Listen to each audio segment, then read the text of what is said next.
नमस्कार एवरीवन। आज की जो वीडियो है हमारी बंगाल के ऊपर रहेगी और तमिलनाडु के ऊपर रहेगी। जैसा कि आपको पता ही है कि कल फर्स्ट फेज चुनाव जो बंगाल का तो पूरा हुआ, जिसमें 192 सीटें थी, और तमिलनाडु का चुनाव पूरा हुआ जिसमें 234 सीटों पे मतदान हुआ है। अब जो हमारे को बात जानने की ज़रूरत है वो है कि कितना परसेंट वोट पूरा पड़ा इन दोनों ही राज्यों में। क्या ये फर्स्ट फेज का चुनाव बंगाल के बारे में बताता है और तमिलनाडु के अंदर क्या खबरें निकल के आई हैं, और साथ साथ कि क्या समीकरण बन रहे हैं और आगे चले किसकी सरकार बनती दिख रही है। और जो 2-3 नारे निकल के आए हैं या जो मीम्स निकल के आए हैं वो क्या बताते हैं कि आगे चल के ऊँट किस करवट बैठेगा। तो शुरुआत करेंगे हम बंगाल से। बंगाल में 92.78%, यानी आप मान के चलिए 93% वोटिंग अभी तक के जो आंकड़े निकल के आए हैं। तो 93% वोट हुआ है 152 सीट जो फर्स्ट फेज में थी उन पर। जब इसके शुरुआत में ओपिनियन पोल्स चल रहे थे तो शुरुआत में इसके ऊपर 89 टू 102 सीटों के बीच में भाजपा को दिया जा रहा था, और बाकी बची हुई सीटें कांग्रेस पार्टी, कम्युनिस्ट पार्टी और आपका जो हुमायूं कबीर की पार्टी है, आईएसएफ है, और टीएमसी में बट रहा था। अब इस चुनाव के अंदर 3-4 चीज़ें जो देखने को मिली पूरा प्रोसीजर होने के बाद, उससे पता चलता है कि बंगाल बदलाव के लिए तैयार है। और जो कहते हैं इस पूरे जो चुनाव अभी फर्स्ट फेज हुआ है बंगाल में, उसका जितना अच्छे से निवारण हुआ है उसका जो पूरा श्रेय जाना चाहिए वो आपका इलेक्शन कमीशन और सुप्रीम कोर्ट ऑफ इंडिया को जाना चाहिए। साथ ही साथ हमारे सीआरपीएफ के जो जनाब वहाँ तैनात थे उन्होंने भी काफ़ी अच्छा काम किया है। तो क्या क्या चीज़ें जो देखने वाली मिली और जो पुराने जो चुनाव हुए हैं उनसे अलग हैं, उस बारे में हम शुरुआत से बात करते हैं। जैसे मैंने आपको कल की वीडियो में बताया था, जो प्री पोल वायलेंस होता है और ऑन पोलिंग डे जो वायलेंस होता है, उसमें जो पुराने फिगर्स हम जब देखते हैं पिछले 8-10 चुनाव उठा के, यानी पिछला 30 साल से लेकर 50 साल के जो डेटा हम उठा के देखते हैं, उसमें ये एवरेज जो था वो 15 से 20 और 40-50 तक ये फिगर जाता था, जिसमें लोगों की डेथ होती थी सिर्फ प्री पोल वायलेंस में। उसके अलावा जिस दिन चुनाव था उस दिन बम फटना, दंगे, मारपीट, ये सारी खबरें बहुत ही मतलब बहुत ज़्यादा मात्रा में निकल के आती थी। पहले ऐसा थोड़ा दंगा फसाद ये सब बंगाल के अलावा बिहार, उत्तर प्रदेश, झारखंड, इन इलाकों में भी दिखता था, लेकिन जब से वहाँ बीजेपी की सरकार आई है ये बिल्कुल दिखना बंद हो गया है। नीतीश कुमार जी के पुराने 15-20 साल के शासन के अंदर भी 2005 के बाद से कोई ऐसा बहुत ज़्यादा दंगा फसाद नहीं देखने को मिला। जो आपका सोर्स कैप्चरिंग, पोल बूथ कैप्चरिंग और इंटिमिडेशन, ये सारी चीज़ें जो थी वो भी नहीं देखने को मिली। इसके अलावा जो सबसे मेन बात जो देखने को मिली कि लोग निर्भीक होकर वोट डालने आए। 3 करोड़ 60 लाख लोगों के करीब ने अपना जो राइट टू वोट है उसका यूज़ किया और अपना जो वोट है वो बैलेट आपका ईवीएम में दर्ज कराया।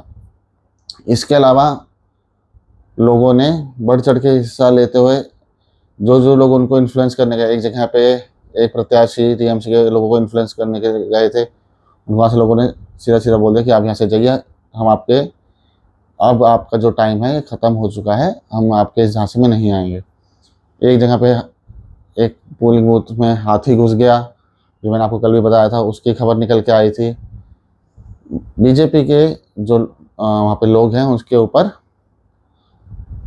1-2 जगह मारपीट के सुनने में आया है, और बाकी उनकी मोटरसाइकिल या गाड़ी को शीशे तोड़ना, ये तो हमने देखा था जब वहाँ पे चुनाव प्रचार हो रहा था, उसके टाइम पे भी गाड़ियों के शीशे तोड़ देना, मोटरसाइकिलों को हानि पहुँचाना, ये सब पहले भी हमने देखा था। लेकिन स्कर्मिशेस हुई हैं, कोई बड़ा प्रॉपर इंसिडेंट नहीं हुआ। इस बात पे दाद देनी पड़ेगी, जैसा चुनाव कराना अभी इस टाइम हुआ है ऐसा बंगाल की हिस्ट्री में पहले कभी नहीं हुआ। लोग निर्भीक होकर वोट डालने आए, और एक नारा अब निकला है, 4 मई ममता गई। अभी बाजी बहुत लंबी है, 142 सीट सेकंड फेज में है, और उसमें पूरा इलाका आता है ग्रेटर कोलकाता का, जहाँ पिछली बार ममता बनर्जी ने 99 सीटें जीती थी। 109 में से। तो अभी लड़ाई बहुत ज़्यादा है, लेकिन जो अभी जो 93-94% वोट गिरा है, ये बताता है कि 91 लाख जो वोट कटे हैं उसमें आप डुप्लीकेट, डेथ, शिफ्टेड या एब्सेंटीज, ये सारे हटाने के बाद, उसके बाद जिनकी डिस्क्रिपेंसीज थी उनको हटाने के बाद, 91 लाख वोट हटने के बाद, तो जो आपका डिनोमिनेटर होता है वोटिंग पॉपुलेशन का, वो कम हो गया। हर जगह पे वोटिंग परसेंटेज एक बढ़ा है, और जितना उछाल और जितना जो क्लैरिटी निकल के बंगाल में आई है, उसका एंटिसिपेशन किसी ने भी नहीं किया था। लोग तो यहाँ तक कहते हैं कि 70-75% वोटिंग होगी, लेकिन पिछली बार 83% वोट गिरा था। उस टाइम पे छापा वोट होने की, ये रेड डुप्लीकेट जो लोग होते हैं उनके वोट डलने की, इंटिमिडेशन की बहुत सारी खबरें निकल के आई थी, लेकिन अब की बार ऐसे कोई खबर निकल के नहीं आई है। और 93% वोट ये बताता है कि बंगाल बदलना चाहता है, और इस बदलाव की जो आहट है वो ममता बनर्जी को पता चल गई है। अब उन्होंने पता नहीं शायद बौखलाहट में ये बयान दे दिया, या पता नहीं उनके मन में क्या था, कि उन्होंने कहा कि बंगाल जीते हारे उससे मतलब नहीं है, मैं तो नरेंद्र मोदी को सेंट्रल में हटाना चाहती हूँ। टीएमसी एक राज्य पार्टी है, सिर्फ बंगाल में है, लेकिन अब एम्बिशन कह लीजिए या फिर ओवर एग्जैजरेशन कह लीजिए, या फिर कह लीजिए कि बौखला गए हैं, तो ऐसा बयान उन्होंने दिया है फर्स्ट फेज के चुनाव के जस्ट बाद। इस पूरे चुनाव में जो 4-5 मुद्दे मैंने आपको गिनाए, ये तो देखने लायक थे ही। इसके अलावा ये भी देखने लायक था कि जो एक भ्रम है कि एक मुस्लिम वोट जो पड़ता है बंगाल में, वो डिसाइड करता है कि किसकी सरकार बनेगी या किसकी सरकार हटेगी। ये जो एक भ्रम फैला दिया गया था, ये हमने असम में टूटता हुआ देखा, बिहार में टूटता हुआ देखा, यूपी में टूटता हुआ देखा, और अब फाइनली ये भ्रम हम सब के सब बंगाल में टूटता हुआ देखेंगे। और बंगाल में जब ये भ्रम टूटेगा तो ओवरऑल पूरे देश से ये बात क्लियर हो जाएगी कि सिर्फ एक कम्युनिटी डिसाइड नहीं कर सकती कि ये देश किस तरफ मुड़ेगा या कोई एक स्टेट किस तरफ चलेगा। 152 सीट्स के अंदर पहले लोग 89 से लेके 102 सीटों का नंबर दे रहे थे बीजेपी को, पर कल के जो वोट गिरे हैं उसके बाद ये नंबर और भी आगे बढ़ता हुआ लगता है। इसमें जितनी बढ़ोतरी होगी उतना बीजेपी के लिए फ़ायदा है, और उतनी ही सेकंड फेज में राह आसान हो जाती है। लेकिन जो एक इसमें स्कर्मिश थी जिसमें हुमायूं कबीर की जो पार्टी है और टीएमसी आपस में भिड़ते हुए नजर आए, तो उससे एक ये भी संदेश जाता है कि मुस्लिम वोट हो सकता है बटे, और आपके और मुस्लिम वोट के जो बटने के जो क्या कहते हैं उनके जो नुमाइंदे हैं, जो जहाँ वो वोट बढ़ सकता है, वो भी कई सारे हैं। उसमें हुमायूं कबीर है, फुरफुरा शरीफ की आईएसएफ पार्टी है, उसके अलावा आपका टीएमसी तो है ही है जो सबसे बड़ा चंक लेके जाती है वो मुस्लिम वोटों का। उसके बाद आपका जो पार्टी है वो आती है AIMIM। इसके अलावा छोटे छोटे क्षेत्रीय दल जो वहाँ पे एक स्पेसिफिक कई जगह पे बाहुबली जो उस रीजन्स के वो भी खड़े हुए हैं। एंटी इनकम्बेंसी बहुत बड़ा फैक्टर रहा है, लेकिन उससे बड़ा फैक्टर ये रहा है कि ममता बनर्जी ने 80 से ऊपर अपने सिटिंग MLAs हटा दिए थे। तो जो लोग हटाए गए हैं उनमें भी बहुत ज़्यादा गुस्सा है, चाहे फिर वो इनके करीबी हों या थोड़े दूर के लोग हों, किसी पर प्रोमिनेंट गुट के लोग हों। जो भी हटा है उन्होंने एक तरीके से आगे बढ़ के बाद वो इधर अंदर से अंडरकरंट निकल के आया है कि सामने से दिखाइए कि आप टीएमसी के सपोर्ट में, लेकिन काम उन्होंने वोट कटवाने का ही किया है। फर्स्ट फेज के जो ये सीटें थी 152, लास्ट टाइम इसमें से 59 सीटें बीजेपी ने जीती थी। अब की बार अगर 89 का नंबर अभी से बोला जा रहा था जब वोटिंग नहीं हुई थी और किसी ने भी सोचा नहीं था कि 93% वोटिंग हो जाएगी, तो वोटिंग का जो अनुपात आ रहा है उससे तो लग रहा है कि एक तरीके से स्वीप बन रहा है। पर पिछली बार भी 152 में से 59 सीटें यहाँ से निकाली हैं बीजेपी ने, टोटल 77 सीटों में से 59 सीटें इन्हीं 152 सीटों में से थी। और अब की बार ये नंबर आराम से 90 पार होता हुआ दिख रहा है। ये कितना आगे जाएगा ये आपको 4 मई को पता चलेगा। और 4 मई को ममता गई जो स्लोगन निकला है, इसने बंगाल की राजनीति को बदला तो है ही। और 93% वोट ने ये बात क्लियर कर दी है कि सेकंड फेज में एक आंधी आने के पूरे चांसेस हैं, जिसमें ममता बनर्जी टिकेंगी या उनका किला उखड़ जाएगा, ये आगे आने वाला समय बताएगा। लेकिन ये चुनाव बहुत सारी नई चीज़ें, बहुत सारे सरप्राइजेज अपने साथ लेके आया फर्स्ट फेज में, और बहुत ही सुखद अंत हुआ है फर्स्ट फेज का। अब जो जैसे चुनाव हुआ है, जैसे वहाँ के लोगों का मन बना है, अब फाइनल टैली जब निकल के आएगी 4 मई को, तो लेट्स होप कि बंगाल जो चाह रहा है, जो वो चेंज चाह रहा है, पूरे भारत के इकोनॉमिक स्ट्रक्चर जैसे आगे बढ़ रहा है उसके साथ कंधे से कंधा लगा के बढ़ना चाह रहा है, उसके ऊपर वो अग्रसर हो पाए। एक टाइम पे बंगाल सबसे ज़्यादा इंडस्ट्रियलाइज स्टेट था इंडिया का, फिर 20 साल कांग्रेस और 35 साल सीपीएम रही। One of the richest state Kolkata, जहाँ बोला जाता था कि जो कोलकाता में बंगाली भाई हमारे आज सोचते हैं, उसको हमारा देश 10 साल बाद सोचता है। वहाँ से उठा के उन्होंने ये हाल कर दिया कि Bengal is the farthest behind. अब टियर 1 सिटी या मेट्रोपॉलिटन सिटी को छोड़ दीजिए, कई कई जगह वो ऐसा हाल है कि वहाँ पे टियर 2 सिटी जितनी भी सुविधाएं नहीं मिलती हैं। इन सारी चीज़ों के अलावा जो महिला वोट है और जो सरकारी कर्मचारियों का वोट है, वो इस बारी आपको बहुत अलग सिनेरियोस दिखाएगा। उसके लिए आप तैयार रहिए, क्योंकि डीए जो है, जो इनका 2009 से रुका हुआ था, वो शुभेंदु अधिकारी ने दिलवाया है सरकारी कर्मचारियों को। उसके अलावा 7th पे कमीशन 45 दिनों के अंदर लागू करने की बात हमारे माननीय होम मिनिस्टर ने बोली है वहाँ पे। तो इन दोनों चीज़ों से जो एक सरकारी कर्मचारी जो हैं बंगाल में, उनका रुख बदला है। बाकी प्रशासन में आप पुलिस ले लीजिए, चाहे लॉयर्स ले लीजिए, चाहे आप जजेस ले लीजिए, उनमें भी जो टीएमसी के लोग हैं उनके खिलाफ थोड़ा एक बहाव है कि अब बदलने की ज़रूरत है। तो उसमें भी आपको चेंज की तरफ वोट होते हुए दिखेगा, चेंज यानी कि बीजेपी की तरफ होता हुआ वोट दिखेगा। और बंगाल का हिंदू अब की बार ये बता रहा है कि जो ये बात बना दी जाती है कि 27% लोग हैं, उनका मेजॉरिटी वोट है और थोड़ा सा अगर हिंदू वोट मिल जाए तो सरकार बन जाती है। जितना वहाँ वोट कटा है और जितना क्लियरेंसेस आए हैं, 27% का जो भूत बना के हिंदुओं को एक तरीके से बैठा दिया जाता था कोने में, अब की बार हिंदू बैठा नहीं है।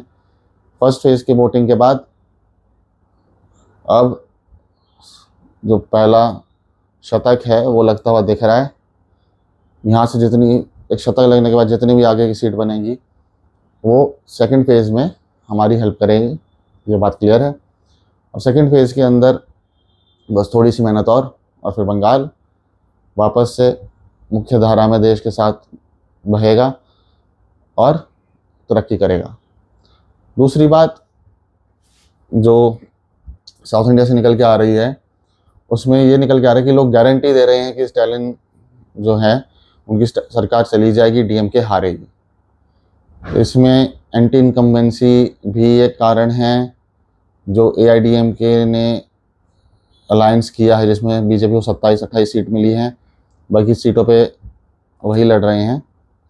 उसके अलावा मतलब एआईडीएमके लड़ रही है, मतलब मेजॉरिटी जो शेयर है विधानसभा में वो एआईडीएमके का है। अब लोकसभा में जो होगा, आई थिंक उसमें बीजेपी कहेगी कि हमारे को सीट्स ज़्यादा मिलें और आप वहाँ पे सीट्स कम लें।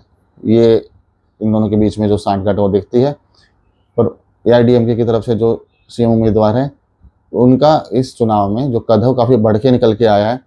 जिस तरीके से उन्होंने बीजेपी के साथ अलायंस में सीट शेयरिंग करी, उससे भी सेकेंड ऑफ ऑल जैसे वहाँ पे उन्होंने अन्नामलाई जी को एक तरीके से रोका है या बैकफुट पे लाया है, उससे भी उनके जो समर्थक हैं और जो एआईडीएमके का कैडर है उसमें एक एक तरीके से कैसे है, तो दोनों मतलब बीजेपी और वो साथ में है, लेकिन सदर्न स्टेट्स में कद की लड़ाई होती है, उसके अंदर एआईडीएमके ने ये साबित किया कि विधानसभा के अंदर हम एक बड़ा भाई की भूमिका निभाएंगे। दूसरी चीज़, जो टीवी के जो पार्टी है जोसेफ विजय की, जो वहाँ पे सुपरस्टार हैं, उन्होंने जो वोट काटे हैं, और ख़ास बात है वहाँ पे जो क्रिश्चियन समुदाय है वो इनके साथ काफ़ी जोर शोर से खड़ा दिखता है, और कहीं कहीं निकल के आ रहा है कि ये 10 से 15% वोट तो निकाल रहे हैं उनका वोट शेयर। इस वोट शेयर के साथ जो बात निकल के आगे आती है वो ये है कि इतने वोट शेयर के बाद क्या वो चीज़ आपको सीटों में कन्वर्ट होती दिख रही है? तो उसका जवाब आ रहा है कि सीटों में भले ही वो कन्वर्ट ना हो, बेशक से उनके पास 4 से लेकर 8 सीटों के बीच में आए, लेकिन जो मेजर डेंट है और जो ये वोट जो उनको मिल रहा है यंग लोगों का और क्रिश्चियन समुदाय का, वो साबित कर, वो जो टोटल वोट है वो आपका डीएमके का वोट है। और डीएमके का अगर वो इतना वोट हटता है, आप ये लगा लीजिए अगर 10% वोट भी डीएमके का हटता है, प्लस वहाँ पे 90 लाख अराउंड वहाँ भी नाम हटे हैं, तो एसआईआर होने के बाद इतना वोट अगर शिफ्ट हो जाता है एक तरफ, तो DMK will not be able to form a government. और जैसे जो बड़े बड़े पत्रकार हैं, भाव तौरसेकर जी हैं, वो सीधा उन्होंने बोला है कि डीएमके जो है वो 100 से नीचे रह जाएगी और बंगाल में ममता जो है 100 से नीचे रह जाएगी। मेरा मानना है कि जो और अभी जो ओपिनियन पोल्स आए हैं उसमें भी एआईडीएमके को 136 से लेके 164 सीटें दिखाई गई हैं। मेरा मानना है कि एआईडीएमके जो है वो 140 से 150 सीट्स निकालेगी और बाकी पे डीएमके रह जाएगी। लेकिन हाँ, ये बात क्लियर है कि डीएमके वापसी नहीं कर रही है, स्टैलिन की सरकार जा रही है। अभी तक का जो निकल के आया है पूरा का पूरा समीकरण वो यही कहता है। पिछली बार से ज़्यादा वोटिंग हुई है। वोट शेयर जो वोटिंग परसेंटेज है उसके अंदर आपका 85+% का वोट गिरा है आपका तमिलनाडु में। शुद्धिकरण के बाद और जो पुराने एब्सोल्यूट नंबर्स हैं उसके जब हम टैली करते हैं तो ये इतना बड़ा मार्जिन नहीं दिखता है, लेकिन पिछली बार की वोटिंग परसेंटेज से आपकी बार की वोटिंग परसेंटेज में काफ़ी ज़्यादा डिफरेंस है। और ये डिफरेंस हमें बताता है कि जो डीएमके है is on a back foot और वो हार की तरफ जाती दिख रही हैं। बाकी तो जब चुनाव की रिजल्ट्स आएंगे तब पता चलेगा कि कौन कितने पानी में है। इसी बीच जो पिनरी विजयन की पार्टी है एलडीएफ केरलम में, उन पे और जो यूडीएफ है कांग्रेस की पार्टी के जो अलायंस है वहाँ पे, उनके बीच में जो ये चुनाव घटित हुआ है उसमें भाजपा एक डार्क हॉर्स की तरह निकल के आई है। बेशक से भाजपा वहाँ सरकार नहीं बना सकती, जैसे मैंने आपको पिछले वीडियोज़ में भी बताया था, लेकिन जो डेंट हुआ है उस वजह से ये जो पूरा पूरा चुनाव है ये काफ़ी रोचक हो गया है। तो थोड़े दिन पहले एलडीएफ आगे थी और यूडीएफ के पास सिवाय एंटी इनकम्बेंसी गिनाने के और कोई मुद्दे निकल के आ नहीं रहे थे। लेकिन ये चुनाव की जो प्रक्रिया पूरी हुई है, जब वोटिंग डली है, सब कुछ हुआ है, उस सब होने के बाद ये बात क्लियर निकल के आई है कि जो डीएमके है, सॉरी जो एलडीएफ है, ये कहीं ना कहीं थोड़ा पीछे गिरती हुई नज़र आती है। भाजपा अपना प्रेजेंस फील कराने में कामयाब रही है, वो विधानसभा में सीटें भी लेके आएगी जैसे कि वो म्यूनिसिपल कॉर्पोरेशन में लेके आई थी और लोकसभा में लेके आई थी। लेकिन इन सीटों के बाद वहाँ का जो सीट समीकरण होगा वो क्या आगे लाता है वो बहुत रोचक होगा देखने लायक। क्योंकि ये बात तो क्लियर है कि भाजपा कांग्रेस के साथ तो अलायंस करेगी नहीं, पर कहीं अगर बहुमत का जो नंबर वो रह गया तो और हंग असेंबली हुई तो क्या एलडीएफ भाजपा के साथ अलायंस में आएगी या नहीं, ये देखने वाली बात होगी। कि किंग मेकर अगर भाजपा बनती है केरला में तो सारे समीकरण और सब चीज़ें बहुत तेज़ी से चेंज होते आपको नज़र आएंगे। असम पुडुचेरी क्लियर है, ममता ने अपना काम कर लिया है। पुडुचेरी में भी जो कोलिशन गवर्नमेंट है बीजेपी की एनडीए के अंदर वो आती दिख रही है। अभी के लिए इतना ही।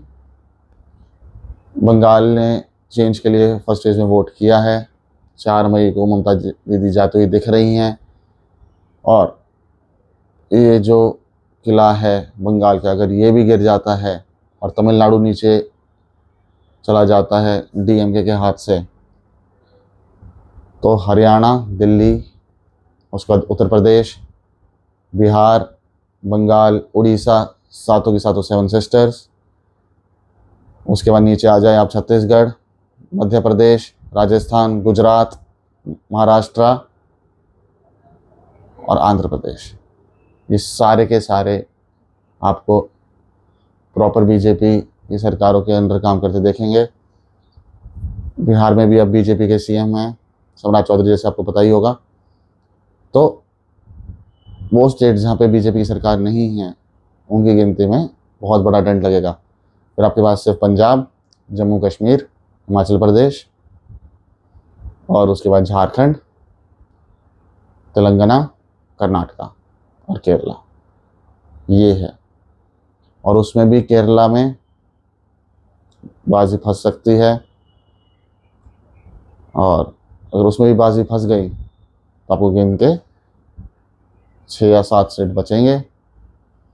और ये होना भी चाहिए। देखिए, जो क्षेत्रीय पार्टियां हैं वो कई सारे काम करते हैं, कई सारे काम नहीं करते हैं, लेकिन जो हिस्ट्री बताती है, अगर आप उड़ीसा में बीजू जनता दल को छोड़ दीजिए, तो क्षेत्रीय पार्टियां एक तरीके से विभाजन की राजनीति पे और क्षेत्रीयता की राजनीति पे अपने स्टेट को जो नेशनल एक नैरेटिव है उससे अलग रखने की कोशिश करती है, और इससे एक डिवीजन क्रिएट होता है। जैसा आजकल का माहौल और जैसा भारत आगे तरक्की करना चाह रहा है उसमें एक तरीके की बाधा है। और जितनी स्टेट्स एक सम्मिलित रूप से साथ आती हैं वो उन स्टेट्स के लिए भी, वहाँ के लोगों के लिए भी और ऑल ओवर इंडिया के लिए भी बहुत ज़रूरी है। बंगाल की जीत भारत के इतिहास के इन सारे चुनाव में एक बहुत बड़ा एक मोमेंट होगा, क्योंकि बंगाल जीतना इज़ लाइक इंडिया को बचा लेना।